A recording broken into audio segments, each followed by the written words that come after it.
మీకు తెలుసా? చాలామంది టాలెంట్ లేక కాదు, ఆత్మవిశ్వాసం లేక ఫెయిల్ అవుతారు. నువ్వు కూడా అలా ఫీల్ అవుతున్నావా? నేను చేయలేను అనిపిస్తుందా? అది నిజం కాదు. అది నీ మనసు చెప్పే అబద్ధం. చిన్నప్పుడు నడవటం వచ్చేదా? పడిపోయావు కదా!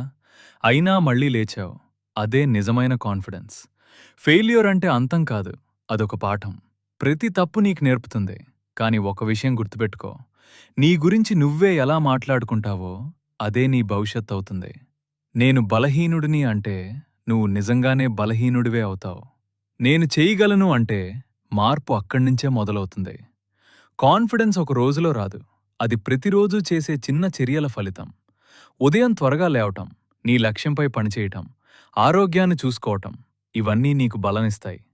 ఇతరులతో పోల్చుకోవటం ఆపు. ప్రతి ఒక్కరి ప్రయాణం వేరు. సోషల్ మీడియా నిజం కాదు. అది కేవలం హైలైట్ మాత్రమే.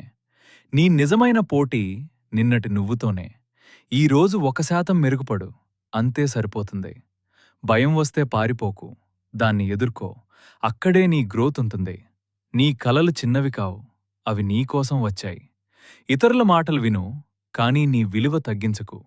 నువ్వు ప్రత్యేకమైన వాడివి. నీ కథ ఇంకా ముగియలేదు. ఇది కేవలం మొదలు మాత్రమే. ఈరోజు ఒక నిర్ణయం తీసుకో. నేను నమ్ముతాను అని. నీ మీద నువ్వే నమ్మకం పెట్టుకో. ప్రపంచం కూడా నిన్ను నమ్ముతుంది.